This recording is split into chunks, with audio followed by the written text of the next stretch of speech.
You ask Tiger to solve. This deals with linear equations with one unknown. The final result is x equals 85.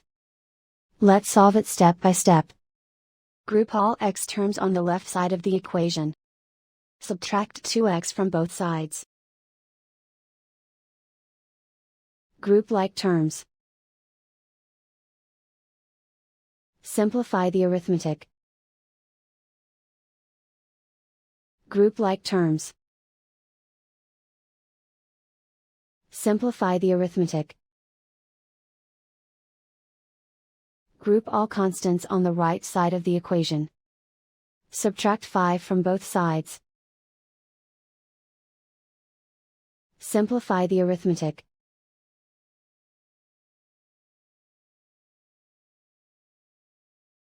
Convert the x into a positive number. Multiply both sides by -1. Remove the ones. Simplify the arithmetic. And so the final result is x equals 85.